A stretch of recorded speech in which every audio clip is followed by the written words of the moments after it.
Emmanuel Macron a indiqué en fin de semaine dernière au chapitre de Saint-Jean de Latran qu'il acceptait son titre de premier et unique chanoine honoraire de la basilique Saint-Jean de Latran.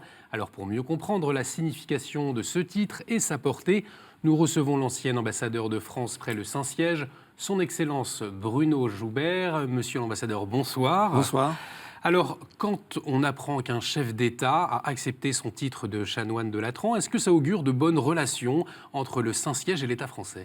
Oui, c'est une très très bonne nouvelle, parce que ça met fin à une espèce de petit suspense qui n'en est pas vraiment un, à propos de l'attitude que le président de la République française aura. La vérité, c'est que depuis 1957, le président Coty, il n'y a pas de cas d'aucun président qui n'ait pas accepté cet honneur. Alors, honneur fait à la France, essentiellement, et il n'y a pas de cas de président qui ne l'ait pas accepté, tout simplement parce que la relation entre la France et le Saint-Siège, qui n'est pas toujours facile, il y a un sujet sur lequel, au moins, elle a une importance tout à fait forte pour la France et qui ne bouge pas beaucoup, c'est celle des relations étrangères. Donc, le pape étant un chef d'État étranger, refuser, ce serait d'une certaine façon commencer le mandat du président de la République en envoyant un geste inamical au pape. Pourquoi faire cela ?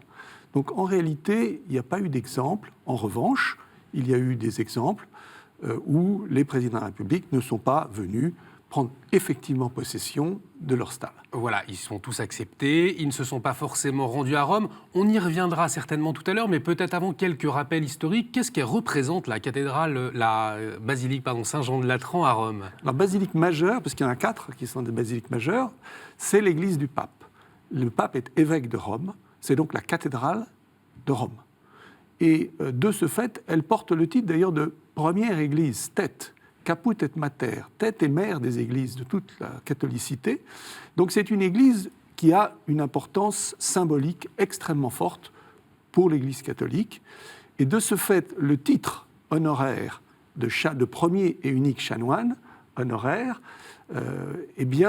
revêt de la part de l'église vis-à-vis de la France une signification. C'est un honneur, comme je l'ai dit tout à l'heure. C'est une véritable marque de courtoisie qu'encore aujourd'hui, parmi les 184 États, ou à peu près, qui sont accrédités, qui ont une relation diplomatique avec le Saint-Siège, la France, le président de la République, le seul à détenir cet honneur. Parce que historiquement, c'était quoi la fonction des chanoines de Latran ? Le chapitre de toute église, quand il y a des chanoines, c'est une structure d'animation de l'église qui regroupe des prêtres qui vivent en communauté. Dans le cas du Latran, il y a une histoire derrière ça. D'abord, c'est une histoire de soutien financier, parce qu'il faut que ces chanoines vivent.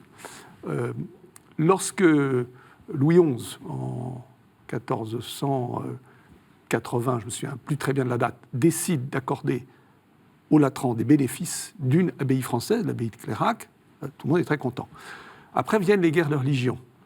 Pendant les guerres de religion, on oublie les bénéfices. À ce moment-là, il se passe un épisode qui est celui où les chanoines de Latran font le lien diplomatique, une négociation finalement entre Henri IV, le futur Henri IV, Henri de Navarre, et le pape. De quoi s'agit-il ? Il s'agit de savoir si le pape accorde son pardon à Henri IV, au futur Henri IV. Le pardon est nécessaire pour qu'il redevienne catholique, et parce qu'il redevient catholique, il peut redevenir roi de France. Donc dans cette négociation, au fond, le chapitre des chanoines du Latran rend un grand service à Henri IV, et il rend surtout un grand service à la paix en France. Parce que la paix religieuse, l'édit de Nantes, qui vient juste après, c'est parce que Henri IV est remonté sur le trône. En reconnaissance de ce rôle qui a été joué, Henri IV veille à ce que les bénéfices de l'abbaye de Clérac reviennent à nouveau vers le chapitre. Et c'est parce qu'il touche ce bénéfice et que, au fond, le roi fait un geste en leur faveur, que par remerciement du remerciement, le chapitre décide de désigner le roi comme premier et unique chanoine d'honneur, et qu'en même temps, ils y ajoutent 2 paquets cadeaux, d'une certaine façon. Ils y ajoutent, d'une part, le fait que tous les 13 décembre, Sainte Lucie, jour anniversaire de la naissance du roi, Une messe, et encore aujourd'hui, est célébrée à Saint-Jean-de-Latran en l'honneur de la France. Et ensuite, ils font ériger une statue qui est dans l'atrium de la basilique, qu'on voit bien, une statue d'Henri IV. C'est donc la cathédrale du pape. On y est accueilli par Henri IV. Pour revenir au président Emmanuel Macron, est-ce qu'avec ce titre, il a des obligations particulières ou il est simplement honorifique ? Non, c'est un titre totalement honorifique. Et d'ailleurs, si tous les prédécesseurs d'Emmanuel Macron, depuis 1957, ont accepté cet honneur fait à la France, et dans des termes qui sont variables, on pourrait revenir sur la manière dont M. Mitterrand a accepté, tous n'ont pas accepté de prendre effectivement, symboliquement, possession de la Stalle. C'est-à-dire se rendre physiquement à Rome. Alors, ne se sont pas rendus, c'est se rendre physiquement à Rome au Latran. Au Latran. Parce qu'ils sont venus en visite officielle, rencontrer le pape, comme tout chef d'État, mais prise de possession au Latran, tous ne l'ont pas fait. Ceux qui ne l'ont pas fait, le président Pompidou, le président Mitterrand et le président Hollande. Est-ce qu'on peut imaginer qu'il y a un message politique derrière cette volonté de ne pas se déplacer au Latran ? Oui, ce n'est pas un message politique, c'est plutôt, je dirais, un signal. La France est une république laïque. Ça n'est pas toujours facile pour un chef d'État, d'aller jusqu'au bout de la logique qui consiste à prendre la Stalle, symboliquement. Le président Sarkozy l'a fait, on se souvient des difficultés que ça a suscité, parce qu'on a du mal à comprendre dans l'opinion aujourd'hui en France qu'il ne s'agit pas d'un acte religieux. Il ne s'agit absolument pas, en acceptant cet honorariat, de dire je me soumets à l'Église catholique. Ce n'est pas du tout ça dont il s'agit. Il s'agit simplement de dire un honneur est fait à la France par une puissance reconnue internationalement qui est le Saint-Siège. Nous acceptons cet honneur, nous la France.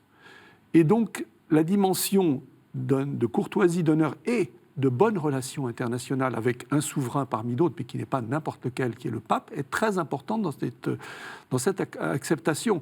Donc au fond, aller jusqu'au bout de la logique, prendre la Stalle, c'est difficile à expliquer. C'est une petite cérémonie religieuse, même si elle est, simple, vraiment sans grande portée. Mais évidemment, un certain nombre de présidents n'ont pas choisi d'y participer. Vous nous parliez de François Mitterrand, qui a décidé de ne pas y aller. Néanmoins, il avait écrit un courrier, me semble-t-il. Oui, alors, lorsque, comme vient de le faire le président Macron, on accepte l'honorariat qui est proposé par les chanoines, on écrit une lettre. Le président Mitterrand n'a jamais répondu à la lettre que lui avaient adressée les chanoines juste après son intronisation. En revanche, comme tous les ans, les chanoines écrivent au président de la République, justement à propos de cette messe du 13 décembre, pour lui dire « Monsieur le Président, nous félicitons la France, nous lui rendons les honneurs et nous vous informons que nous avons célébré une messe en son honneur ». C'est à ce moment-là seulement, donc quelques mois après, que le président Mitterrand a remercié de ce courrier, remercié de l'honneur fait à la France et, au passage, dit qu'il était lui-même très honoré d'être chanoine honoraire. Donc, on voit comment, de manière très subtile, il a accepté sans avoir à dire « j'accepte ». On voit, en se renseignant sur Internet, par exemple, que le général de Gaulle, lui, a attendu longtemps avant d'aller prendre possession de ce titre. Il est à la tête de la France en 1944, on parle de 1957, c'est cela ? Alors, le général de Gaulle redevient chef de l'État en France en 1958, avec la Ve République. Et contrairement à ce qu'on trouve justement sur Internet, et là ça prouve bien qu'il faut se méfier aussi de ce qui est dit dans un certain nombre de choses, ça n'est pas en 1967 qu'il prend officiellement possession de sa Stalle, c'est bien en 1959, c'est-à-dire quelques mois après être revenu aux affaires, à peu près un an, et qu'il accepte en se rendant au Latran dans une petite cérémonie, mais il le fait à l'occasion d'une visite qu'il rend au pape. La première, le pape est Jean XXIII, il le connaît parce qu'il a été nonce à Paris. Et donc, les choses se font de manière très discrète et sans volonté d'offenser quiconque. Excellence, malheureusement, il ne nous reste que quelques secondes. Peut-être, que signifie ce titre ? C'est, au fond, la relation entre le Saint-Siège et l'État français. C'est un peu cela, finalement, qu'il faut retenir. C'est ça qu'il faut retenir. L'honneur, c'est aussi la manière de dire... pour nous, Français, nous acceptons quelque chose qui est le gage, c'est votre première question, d'une bonne relation. Pourquoi une bonne relation avec le Saint-Siège ?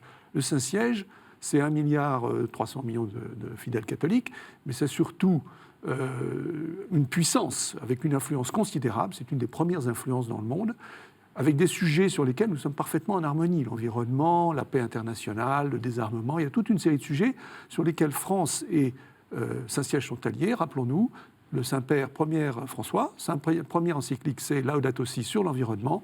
À ce moment-là, nous essayons de faire cette grande conférence de la COP 21, elle est réussie, et je crois que le pape y a contribué.